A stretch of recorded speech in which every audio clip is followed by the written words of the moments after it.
Sri TV நேயர்களுக்கு வணக்கம். தமிழகம் 234 தேர்தல் களத்தின் நாடி துடிப்பு 2026 நிகழ்ச்சிக்கு உங்களை வரவேற்கிறோம். தமிழகம் முழுக்க இருக்கக்கூடிய ஒவ்வொரு சட்டமன்ற தொகுதியாக நம்ம பார்த்துட்டு வரோம். நம்ம அதில் பல கலாய்வுகள் செய்திருக்கிறோம். திமுக அரசுக்கு சாதகமாக இருக்கிறதா, என்டிஏ கூட்டணி பலம் பெறுகிறதா, நாம் தமிழர் கட்சியுடைய வாக்கு சதவீதம் உயர்கிறதா, தாவேக்காவின் தாக்கம் எந்த அளவுக்கு இருக்கு அப்படிங்கிறதெல்லாம் நம்ம கலாய்வு செய்திருக்கோம். அதில் கிடைக்கக்கூடிய முடிவுகளை தான் உங்கள் முன் வைத்து வருகிறோம். அந்த வகையில் நாம் இன்று எடுத்திருக்கக்கூடிய சட்டமன்ற தொகுதி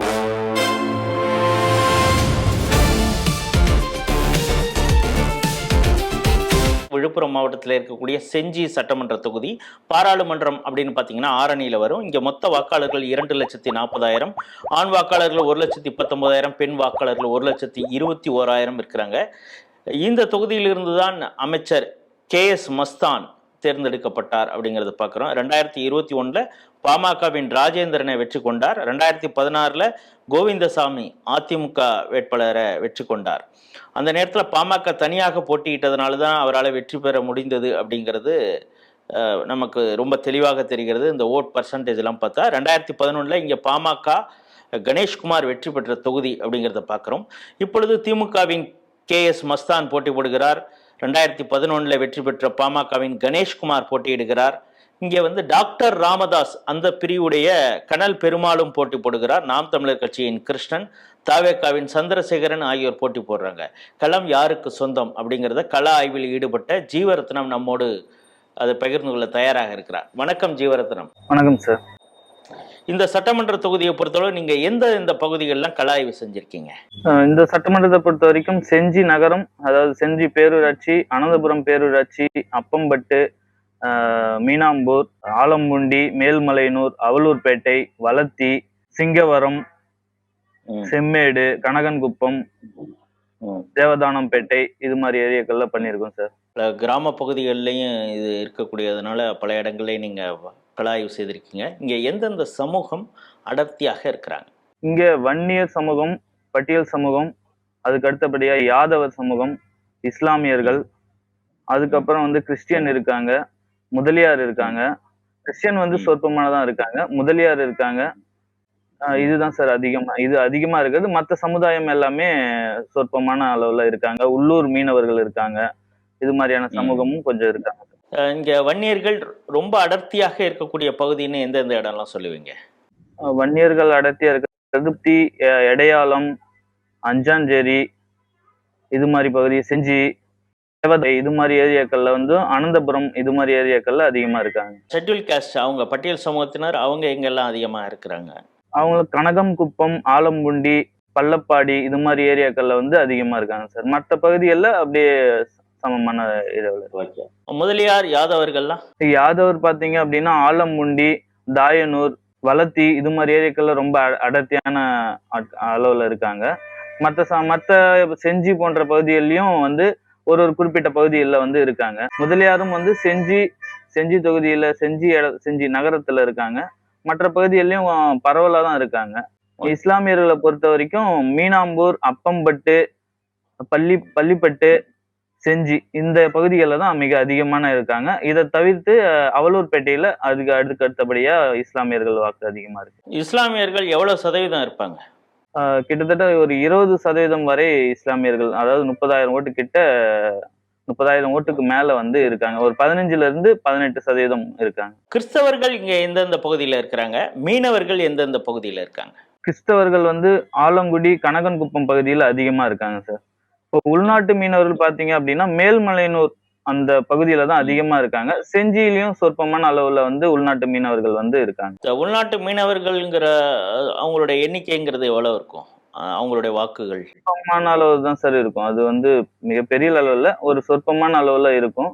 ஒரு சில இடங்கள்ல அது வெற்றி தோல்விக்கு கொஞ்சம் சப்போர்ட்டிவா இருக்கும். கிறிஸ்தவர்கள் எவ்வளவு பர்சன்டேஜ் இருப்பாங்க? கிறிஸ்தவர்கள் ஒரு 5% தான் சார் இருப்பாங்க. 3-5% தான் இருப்பாங்க. ஸோ இப்போ சிறுபான்மையினர்னு பார்த்தீங்கன்னா முஸ்லீம்கள் ஒரு 15-18%, கிறிஸ்தவர்கள் ஒரு 5%, கிட்டத்தட்ட 20% சிறுபான்மையினர்கள் இருக்கிறாங்க. ஆமா, அதிகமா. சரி, இந்த சட்டமன்ற தொகுதியை பொறுத்தளவு வெற்றியை தீர்மானிக்கக்கூடியது யாருடைய வாக்கு? வெற்றியை தீர்மானிக்கக்கூடியது இப்போ பட்டியல் சமுதாய வாக்கும் இஸ்லாமியர்கள் வாக்கு பொதுவா மஸ்தானுக்கு டிஎம்கே தான் போகும் அப்படின்னு சொல்லப்படுது. ஆனா இந்த முறை ஒரு அதிருப்தி இருக்கிறத இங்க நம்ம பாக்குறோம். ஏன்னா ஒரு 3 நாட்களுக்கு முன்னாடி டிஎம்கேல இருந்து மஸ்தான் அவர்கள் வந்து ஒரு மசூதிக்கு வந்து வாக்கு சேகரிக்க போகும்போது அவரை நிறைய கேள்விகள் கேட்டிருக்காங்க. தடுத்து நிறுத்தி நிறைய கேள்விகள் கேட்டிருக்காங்க.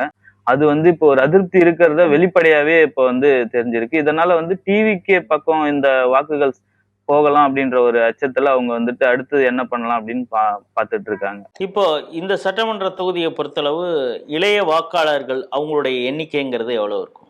இளைய வாக்காளர்கள் 20%, அதாவது ஒட்டுமொத்த சமுதாயம் எல்லாமே சேர்த்து 20% வரைக்கும் இளைய சமுதாய வாக்குகள் அதிகமா இருக்கு.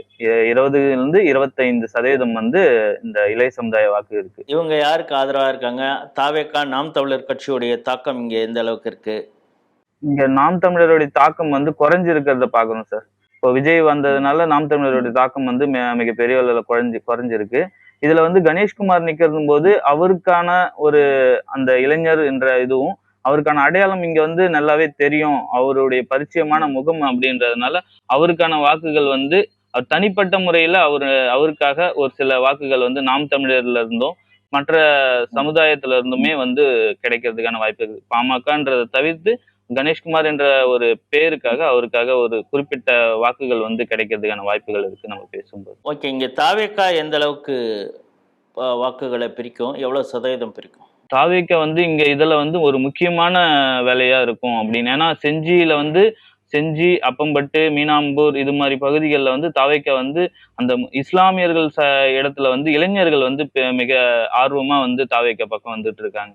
அதை பார்க்கும்போது இது வந்து அந்த அளவுக்கு ஓட்டை வந்து எடுத்து கொடுக்க வேண்டியது பார்த்தீங்கன்னா முஸ்லிம்ஸ், அதாவது இஸ்லாமியர்கள் இருந்து அதிக வாக்குகளை வந்து டிவிகே இந்த டைம் பெறதுக்கான வாய்ப்பு இருக்கு. அடுத்தபடியா பட்டியல் சமுதாயத்துல இருந்து வாக்குகளை வந்து டிவிகே பிரிக்கிறதுக்கு வாய்ப்பு இருக்கு. அதுக்கப்புறம் வந்து கிறிஸ்டியன் ஓட்டு வந்து அதிக அளவுல பிரிக்கும். கிறிஸ்டியன் ஓட்டு மிக அதிக அளவுலயே பிரிக்கிறதுக்கான வாய்ப்பு இருக்கு. இதனால வந்து திமுகவுக்கு மிகப்பெரிய அளவுல பாதிப்பை ஏற்படுத்தக்கூடிய ஒரு ஃபேக்டரா வந்து டிவிகே வந்து இந்த தொகுதியில இருக்கு. எவ்வளவு பர்சன்டேஜ், அதாவது சதவீத கணக்குல எவ்வளவு வருவாங்க? சதவீதம் 15ல இருந்து 20% இவங்க பெறதுக்கான வாய்ப்புகள் வந்து அதிகமா இருக்குது. ஏன்னா அதிருப்தியா இருக்கிறவங்க எல்லாருமே வந்து அந்த பக்கம் சாயறதுக்கான வாய்ப்பு இருக்கு. யாருமே வந்து போன் கால்ல பேசும்போது நேர்ல பேசும்போதும் அவர்கள் வெளிப்படுத்த முடியாது. எங்களுக்கு வந்து ஆளுங்கட்சியுடைய இதுல நாங்க வெளிப்படுத்த முடியாது. ஆனா போன்லயே வந்து நமக்கு பேசியிருக்காங்க. நிறைய பேர் வந்து நம்பர் வாங்கிட்டு அதுக்கப்புறம் வந்து நம்ம கிட்ட பேசுறாங்க. நாங்க வந்து கண்டிப்பா டிவிகேக்கு தான் பண்றோம் அப்படின்ற மாதிரி பேசுறாங்க. அதனால வந்து கண்டிப்பா வந்து வெற்றி தோல்வியை நிர்ணயிக்கிறது இங்க டிவிகேவா தான் இருக்கும் அப்படின்ற மாதிரி இருக்கு. இப்போ பாமக அது 2 பிரிவுகளாக இப்போ ஆகியிருக்குது. டாக்டர் ராமதாஸ் மூத்தவர் பெரியவர், அவருடைய சார்பாக கனல் பெருமாள் அப்படிங்கிறவர் போட்டி போடுறாரு. அன்புமணி சார்பாக கணேஷ்குமார் போட்டிடுறாரு. அவங்களுக்குள்ளார வாக்குகள் எந்த அளவுக்கு பிரியும்? இது ஒரு சொற்பமான வாக்குகளா தான் சார் இருக்கும். ஒரு 1000ல இருந்து 2000 வாக்குகள் அதிகபட்சம். நான் சொல்றது அதிகபட்சம் வாக்குகள் தான் பிரியறதுக்கான வாய்ப்பு இருக்கு. ஒரு 1000 வாக்குகள் ஒரு பூத்துலயும் ஒரு சில வாக்குகள் 2, 3, 4 அப்படின்ற வாக்குகள் தான் பிரியற மாதிரி இருக்கு. ஏன்னா அந்த அளவுக்கு இங்க வந்து அவங்க வந்து கட்சி பணியில ஈடுபடல, பெரிய அளவுல ஈடுபடல. ஒரு அதிருப்தி இருக்கிறவங்க அந்த பக்கம் வந்து போறதுக்கான வாய்ப்பு இருக்கு. ஆனாலுமே வெற்றி தோல்வி நிர்ணயிக்கக்கூடிய இடத்துல இருக்கிறதுனால அவங்களுமே ஒரு குழப்பமான நிலையில தான் இருக்காங்க. அந்த பக்கம் போட்ட இந்த வெற்றியை வந்து பாதிக்கப்படுமோ அப்படின்ற யோசிக்கிறாங்க. ஏன்னா இங்க வந்து டிஎம்கேவும் சரி பாமகவும் சரி மிக சொற்பமான வாக்கு வித்தியாசத்துல தான் ஜெயிக்கிறதுக்கான வாய்ப்பு இருக்கு. இது ரொம்ப இழுபறியான நிலைமையில இருக்கிறதுனால அவங்க அந்த ஃபேக்டரை வந்து யோசிக்கிற கூடிய நிலைமையில இருக்காங்க. ஸோ இப்போ இந்த வன்னியர்கள் வந்து மாம்பழம் அப்படிங்கிற ஒரு சின்னத்துக்கு தான் வாக்களிப்பாங்க. 2 பேர் பிரிவாக இருந்தா கூட மாம்பழம் அப்படிங்கிற சின்னம் தான் முக்கியம். இங்க இருக்கக்கூடிய முதலியார்கள் யாருக்கு ஆதரவாக இருக்கிறாங்க? திமுகவிற்கா இல்ல பாமகவிற்கு ஆதரவாக இருப்பாங்களா? முதலியார்கள் வந்து முன்னாடி பாத்தீங்க அப்படின்னா திமுகவிற்கு அதிக அளவுல சப்போர்ட்ல இருந்தாங்க. இப்போ பாத்தீங்க அப்படின்னா ஒரு 460 ஏக்கர் வந்து அந்த வக்பு பிரச்சனைகள்ல வந்து அவங்க நிறைய பாதிக்கப்பட்டிருக்காங்க. முதலியார் வந்து பாதிக்கப்பட்டது, அதிக பேர் வந்து அந்த வக்பு பிரச்சனையில பாதிக்கப்பட்டிருக்காங்க. அதனால இந்த முறை அவர்களுடைய வாக்கு அதிக அளவுல வந்து அதிமுகவுக்கும் பாமகவுக்கு அப்படின்ற பட்சத்துல போயிடுது. முன்னாடி வந்து அதிமுகவும் திமுகவும் அப்படி இருந்தது. இந்த பக்கம் வந்து டிஎம்கே தவிர்த்து வர அளவுக்கு இப்போ மாறி இருக்கு. ஏன்னா அந்த வக்பு பிரச்சனை மிகப்பெரிய அளவுல அவர்களுடைய பர்சனலா பாதிக்கப்பட்டிருக்காங்க நிறைய குடும்பங்கள். எல்லா சமூகத்தின் மீதும் ஒரு இணக்கமாக இருக்கக்கூடியவர். ஈவன் இந்து கோயில்களுக்கெல்லாம் போறாரு, குங்குமம்லாம் கூட தைரியமாக வச்சுக்க கொள்ளக்கூடிய ஒரு தலைவராக தான் மஸ்தான் இருக்கிறாரு அப்படிங்கிறத பார்க்குறோம். அப்படி இருக்கிறதுனால அங்க இருக்கக்கூடிய இஸ்லாமியர்கள் அவர் மீது கொஞ்சம் இப்போ மசூதியிலலாம் அவரை கேள்வி கேட்டாங்க அப்படின்னு அது மாதிரியான விஷயத்திற்காகவா? இல்ல அவர் சில வாக்குறுதிகள்லாம் கொடுத்தாரு அந்த தொகுதியில, அதனால அவர் செய்யல அப்படிங்கிறதுக்காகவா? இல்ல இப்ப மஸ்தான் அவர்கள் பாத்தீங்க அப்படின்னா எல்லா சமுதாயத்திலயுமே அவர் வந்து பரவலா ஒரு ஈஸியா பழகி வந்தாலுமே பல்வேறு குற்றச்சாட்டுகள் வந்து கடந்த 5 ஆண்டுகள்ல இருந்து கண்டினியூவா வந்துட்டு இருக்கு. அதாவது இந்த கள்ளச்சாராயத்துல வந்து மரூர் ராஜா அதோடைய விவகாரமாகட்டும், அதை தொடர்ந்து வந்து டெண்டர் விவகாரத்துல அவரை வந்து கேள்வி கேட்டாங்க. அவருடைய சொந்த கட்சியிலேயே வந்து நிக்க வச்சு திண்டிவனத்துல கேள்வி கேட்டாங்க. அது எல்லாமே உள்ளாட்சி எலெக்ஷன்ல இவருடைய தலையீடு அதிகமா இருந்தது. சொந்த கட்சியா இருக்கட்டும், அது மாற்று கட்சியா இருக்கட்டும், அது உள்ளாட்சி எலெக்ஷன்லயே வந்து நிறைய தலையீடுகள் இருந்தது. சொந்த குடும்பத்துக்கே வந்து டெண்டர் ஒதுக்கீடு இதெல்லாம் செய்யறது, இது மாதிரியான விஷயங்கள் எல்லாமே அவருக்கு பின்னாடி வந்து இதுவாயிடுச்சு. இப்ப வக்பு பிரச்சனைகள்ல மிகப்பெரிய அளவுல பாதிப்பை ஏற்படுத்தியிருக்கு அவருக்கு. இப்ப சமீபமா பாத்தீங்க அப்படின்னா ஒரு மாதத்துக்கு முன்னாடி ஒரு தனியார் விடுதிக்கு 2 கோடியில வந்து பாலம் வந்து கட்டப்பட்டிருக்கு அப்படின்ற செய்தி வந்து மிக பூதாகரமா பேசப்பட்டது. இதையெல்லாம் வச்சு பார்க்கும்போது அவருக்கு நிறைய விஷயங்கள்ல வந்து பின்னடைவு ஏற்பட்டுக்கிட்டே இருக்கு அப்படின்றது. சொந்த கட்சியும் சரி, மக்கள்கிட்டயும் வந்து இவர்கள் வந்து சொந்தமா இவங்க குடும்பம் மட்டுமே இதுவாயிட்டு இருக்கு அப்படின்ற ஒரு பார்வை வந்துகிட்டு இருக்கு. இப்ப இஸ்லாமியர்களை பொறுத்த வரைக்கும் இஸ்லாமியர்களுக்காக இவர் எந்த விஷயமும் பண்ணல அப்படின்ற கேள்விதான் இப்ப கேட்கப்பட்டிருக்கு.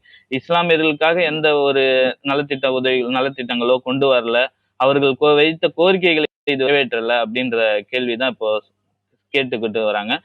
எஸ்டிபிஐ வந்து அவர்கள் வந்து மேடையில வந்து மஸ்தான் அவர்கள் குடும்பமும் பல வக்பு சொத்துக்களை தங்கள் பெயர்ல மாற்றி இருக்காங்க அப்படின்றத வெளிப்படையா சொல்லியிருந்தாங்க. ஆனா இப்ப வந்து அமைதி காக்குறாங்க. இது வந்து ஒரு இஸ்லாமியர்கள் மத்தியில வந்து ஒரு மிகப்பெரிய அளவுல வந்து ஒரு கேள்வியை எழுப்பி இருக்கு. இதனால வந்து இளைஞர்கள் வந்து பெரும்பாலும் வந்து இதை விட்டு தள்ளி போகணும், இவங்க வந்து இப்படியேதான் பண்ணிட்டு இருக்காங்க அப்படின்ற ஒரு ஆதங்கத்துல வந்து டிவிகே பக்கம் வந்து சாயறாங்க. நிறைய இளைஞர்களும் வந்து நிறைய இஸ்லாமியர்களும் வந்து இத பத்தி யோசிச்சுட்டு இப்போ கொஞ்சம் போயிட்டு இருக்காங்க. இந்த வக்பு பிரச்சனை இவர்களுக்கு பெரிய பாதிப்பை ஏற்படுத்தக்கூடியதா இருக்கு. அது மட்டும் இல்லாம செஞ்சிக்கோட்டையை வந்து நான் வந்து சுற்றுலாத்தலமா ஆக்குறேன் அப்படின்றது இந்த கடந்த 10 வருடமா இருந்துமே அதுக்கான பெரிய அளவுல எந்த ஒரு முயற்சியும் எடுக்கல அப்படின்றது ஒரு மிகப்பெரிய குற்றச்சாட்டு பரவலாவே எல்லாருக்கிட்டையுமே இருக்கு. இந்த டெண்டர் விவகாரம், கள்ளச்சாராயம் இது எல்லாமே இல்லாம தமிழகம் முழுவதும் இருக்கக்கூடிய இந்த சட்டம் ஒழுங்கு பிரச்சனை வந்து ஒரு பிரதிபலிக்குது. இது மட்டும் இல்லாம பெண்கள் கிட்ட பாத்தீங்க அப்படின்னா இந்த டாஸ்மார்க் விவகாரம், ஏன்னா இங்க செஞ்சியில பொறுத்த வரைக்கும் சுத்தி சுத்தி டாஸ்மார்க் இருக்கு. நீங்க வந்து ஒரு 500 மீட்டருக்குள்ளேயே பாத்தீங்க அப்படின்னா ஒரு 3 டாஸ்மார்க் வந்து செஞ்சி நகரத்துல மட்டுமே இருக்கு.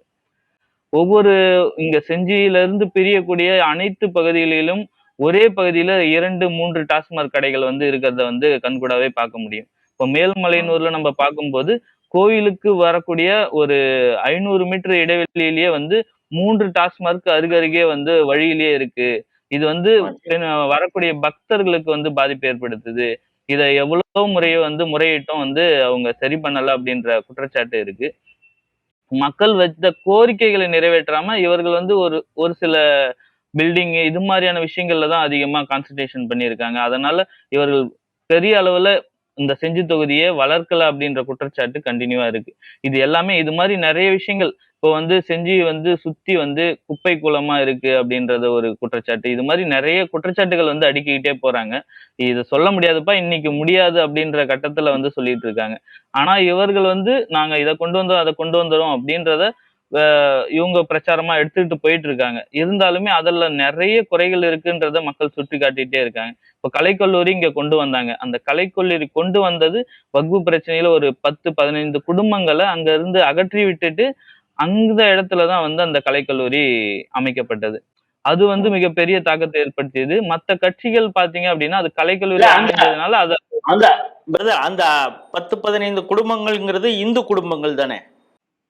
இஸ்லாமியர்கள் இருக்காங்க, இஸ்லாமியர்கள் குடும்பம். ஓகே. அங்க இருந்த இஸ்லாமியர் அது வக்பு இடமா இருந்தது. 2024ல அங்க இருந்து ஒரு 15 குடும்பங்களை அகற்றி விட்டு அந்த இடத்துல வந்து கலைக்கல்லூரியும் ஒரு பக்கத்துல ஒரு குறிப்பிட்ட இடம் வந்து அந்த மசூதிக்கான இடமும், ஒரு பகுதியில ஒரு கோவில் கட்டுறதுக்கான இடமும் அங்கேயே குடுத்திருக்காங்க. அதே இடத்துல கோயில் கட்டுறதுக்கும், மசூதி, கல்லூரி இப்படி குடுத்தது எஸ்டிபிஐயே ஒரு குற்றச்சாட்டு வைக்கிறாங்க. நீங்க மத கலவரத்தை தூண்டுறதுக்காக இது மாதிரி பண்ணிருக்கீங்களா அப்படின்ற குற்றச்சாட்டை எஸ்டிபிஐ கட்சியினரே வச்சிருக்காங்க முன்னாடி. இப்போ அந்த இடம் வந்து பாத்தீங்க அப்படின்னா கலைக்கல்லூரி அமைஞ்சிருக்கு. அதற்கு ஒரு 100, 200 மீட்டருக்குள்ளாரவே டாஸ்மாக் கடையும் இருக்கு. இத வந்து ஒரு 3 மாதத்துக்கு முன்னாடி ஒரு போராட்டம் மக்கள் முன்னெடுத்தாங்க. ஆனா இன்று வரை வந்து அது சரி செய்யப்படல. இது மாதிரியான குற்றச்சாட்டுகள் இங்க வந்து அதிகமா இருக்கு. ஒரு கல்லூரி பக்கத்துல ஒரு டாஸ்மார்க், ஸ்கூல் பக்கத்துல டாஸ்மார்க், இது மாதிரியான விஷயங்கள் மிகப்பெரிய அளவுல பாதிப்பை ஏற்படுத்துது அங்க. இப்போ உங்களை பொறுத்தளவு என்னன்னா, ஆரம்பத்தில் போராடிய எஸ்டிபிஐ இப்ப திமுகவோடு கூட்டணி வச்சதுனால மஸ்தானுக்கு எதிராக அவங்க இவ்வளவு நாள் இந்த வக்பு சம்பந்தமாக வைத்த குற்றச்சாட்டுகள் குறித்து பேசாம மௌனமாக இருக்கிறாங்க அப்படிங்கிறதுனால முஸ்லீம் இளைஞர்களுக்கே இப்ப கோபம் வருது. அதனாலதான் தாவேகாக்கு அவங்க ஆதரவு தெரிவிக்கிறாங்க. அப்படித்தானே? ஆமா, கண்டிப்பா. அதுவும் இருக்கு. இன்னும் மற்ற சமூக சீரழிவுகளை அவங்க பார்த்துட்டு அதுவும் வந்து இது கூட சேர்ந்து அவங்க வெளியில வராங்க. ஓகே. இப்ப பாமகவின் கணேஷ்குமார், மஸ்தான் யாரிடம் மக்களுக்கு அந்த ஈர்ப்பு இருக்கிறது? யாருக்கு ஆதரவாக அவங்க வாக்களிப்பாங்க? இப்ப பாத்தீங்க அப்படின்னா கணேஷ்குமார் ஒரு பக்கம் இருக்காரு, மஸ்தான் ஒரு பக்கம். இப்ப மஸ்தான் மேல இருக்கிற ஒரு சில அதிருப்தி, குடும்ப அரசியல் இது மாதிரியான விஷயங்கள், ஊழல் இது மாதிரி விஷயங்களும், வக்பு பிரச்சனைகள் இதெல்லாம் வந்து அடுக்கிட்டே போயிட்டு இருக்காங்க. அதனால வந்து இளைஞர்களும் பொதுமக்களுமே வந்து இப்ப கணேஷ்குமார், ஏன்னா அவர் பேர்ல வந்து பெரிய அளவுல இங்க பெரிய அளவுன்றது குற்றச்சாட்டுன்றதே இல்லை. ஏன்னா அவர் இருந்த நேரத்துல வந்து 2011 to 11 இருந்து இருந்திருக்காங்க. அப்போ வந்து சிறப்பாவே செயல்பட்டு இருக்காங்க. ஒரு எம்எல்ஏவா சிறப்பா செயல்பட்டு இருக்காங்க. விவசாயிகளுக்காக குரல் கொடுக்கக்கூடியவர் அவரு. இளைஞர்கள் மத்தியில வந்து கல்விக்காக முக்கியத்துவம் கொடுக்கக்கூடியவர். இது மாதிரியான விஷயங்கள் அவருக்கு நல்லாவே சாதகமா இருக்கு. இப்ப வந்து அவர் மேல எந்த குற்றச்சாட்டும் இல்ல அப்படின்றது மிகப்பெரிய சாதகமா இருக்கு. இந்த பக்கம் வந்து மஸ்தானுக்கு மிகப்பெரிய அளவுல இந்த வக்பு பிரச்சனையில இருந்து எல்லாமே வந்து ஒரு பாதகமா அமைஞ்சிருக்கு. அது மட்டும் இல்லாம தமிழகத்துல இருக்கிற சட்டம் ஒழுங்கும் அவருக்கு பாதகமான நிலையில இருக்கு. இப்போ மிக கடுமையான போட்டியா தான் இங்க 2 பேருக்குமே இருக்கு. மிக சொற்பமான வாக்குல வெற்றி பெறதுக்கான வாய்ப்பு தான் இருக்கு. அது யாரா இருந்தாலும், திமுகவா இருந்தாலும், பாமகவா இருந்தாலும் மிக கடுமையான போட்டி இருக்கும். விழுப்புரம் மாவட்டம் செஞ்சி சட்டமன்ற தொகுதியுடைய கள நிலவரம் தான் இவ்வளவு நேரம் பார்த்துக்கிட்டு இருந்தோம். இந்த சட்டமன்ற தொகுதியில அமைச்சராக இருந்த மஸ்தான் அவர்கள் மீது மிகப்பெரிய அளவிலே அதிருப்தி இருக்கிறது. ஒரு சாதாரணமாக எல்லா சமூகத்திடம் எளிதாக பழகக்கூடியவர், சகஜமாக இருக்கக்கூடியவர் அப்படிங்கிற ஒரு பெயர் பெற்றிருந்தாலும் இந்த அமைச்சர் ஆன பிறகு அவர் மீது பல முக்கிய குற்றச்சாட்டுகள்லாம் சொல்லப்பட்டது. காரணம் இந்த கள்ளச்சாராயம், அந்த கள்ளச்சாராயம் விற்றவரோட இவருக்கு தொடர்பு இருந்தது அப்படிங்கிறதும், சில தனியார் விடுதிகள் இதெல்லாம் கட்டுவதற்கு அவங்கள்ட்ட பணம் லஞ்சமாக பெற்றார் அப்படிங்கிற குற்றச்சாட்டு அந்த பகுதியில் வைக்கிறாங்க ஒன்று. அதுக்கு பிறகு வக்ஃபு அந்த நிலம் சம்பந்தமாக பெரிய அளவில் முறைகேடு அந்த பக்கத்தில் நடந்துருது. முதலியார்கள் இங்கே வந்து 450க்கும் மேற்பட்ட ஏக்கர்கள் வந்து இந்த வக்ஃபு பிரச்சனைகளால் அவங்க பாதிக்கப்பட்டிருக்காங்க. அவங்க இதனால் வரை திமுகவுக்கு ஆதரவாக இருந்தவங்க இந்த முறை அவங்க அதிமுகவோ பாமகவுக்கு ஆதரவாக கொடுக்கக்கூடிய நிலையில் இருக்கிறாங்க. இஸ்லாமிய இளைஞர்கள் மத்தியில் தாவேகா விஜயின் மீது ஒரு ஆர்வம் இருக்கிறது. அது ஒரு நடிகர் அப்படிங்கிறதையும் தாண்டி இங்கே மஸ்தான் மீது அவங்களுக்கும் ஒரு கோபம் இருக்கிறது. இன்னும் சொன்னால் இந்த வக்பு பிரச்சனையில் ஆரம்பத்தில் மஸ்தான் அவர்களை வந்து கேள்வி கேட்ட எஸ்டிபிஐ தற்போது திமுக கூட்டணிக்குள்ளார வந்ததுனால அது குறித்தெல்லாம் அவங்க பேச மாட்டேங்கிறாங்க. அப்படிங்கிறப்ப இவங்க எல்லாமே ஒரு அரசியல், இஸ்லாமிய ஓட்டு வங்கி வச்சுக்கிட்டு ஒரு அரசியல் பண்ணுறாங்க அப்படின்னு ஒரு சில இளைஞர்களுக்கு புரிந்ததுனால அவங்க எங்கள் ஓட்டை இந்த தடவை தாவேகாக்கு தான் போடுவோம் அப்படிங்கிறது மாதிரி சொல்கிறாங்க. அதே நேரத்தில் கணேஷ்குமார் பாமக சார்பாக போட்டிடுறோம். அவர் இளைஞராக இருக்கிறதுனால இளைய வாக்காளர்களை கவரக்கூடிய வகையில் இருக்கிறாரு. விவசாயிகளுக்காக குரல் கொடுக்கக்கூடியவர். 2011 அவர் எம்எல்ஏவாக இருந்தபோது இந்த செஞ்சிக்கு பல விஷயங்களை அவர் செய்திருக்காரு. அப்படிங்கிறதுனால தொகுதி மக்களிடையே ஒரு நன்மதிப்பும் இருக்கிறது. ஆனாலும் திமுகவுக்குன்னு ஒரு பேஸ் இருக்கு இல்லையா, அதுவும் நம்ம பாமகவும் அந்த போட்டி வந்து இந்த தாவேகா 18% வாக்குகளை பிரிக்கிறதுனால ஒரு டஃப் ஃபைட்டு இருக்கும். இவ்வளவு பிரச்சனைகள், வக்பு பிரச்சனைகள் இதெல்லாம் இஸ்லாமியர்கள் மத்தியில் ஒரு கொந்தளிப்பு இருந்தால் கூட கடைசி நேரத்தில் நம்மால் ஒருத்தர் ஜெயிக்கணும் அப்படிங்கிறதுக்காக அவங்களுக்குள்ளார ஜமாத்துலலாம் ஒரு மாதிரி இப்போதைக்கு சரி கட்டிட்டு எலெக்ஷனுக்கு பிறகு நம்ம பார்த்துக்கலாம் அப்படிங்கிறது ஒரு முறை வரும் பொழுது ஒட்டுமொத்தமாக இஸ்லாமியர்கள் வாக்களிக்கும் பொழுது இந்த தொகுதி எப்படி மாறும் அப்படிங்கிறது சொல்ல முடியாது. ஆனால் இப்போதைய நிலையில் இது வந்து ஒரு டஃப் ஃபைட்டு. மிக குறைந்த வாக்கு வித்தியாசத்தில் திமுகவோ பாமகவோ வெற்றி பெறலாம். ஆனால் கணேஷ்குமாருக்கு ஒரு சின்ன எட்ஜ் இருப்பது போல தான் இந்த சட்டமன்ற தொகுதி அமைகிறது. மீண்டும் வேறொரு சட்டமன்ற தொகுதியில் சந்திப்போம். அதுவரை உங்களிடம் விடைபெறுகிறோம். நன்றி, வணக்கம்.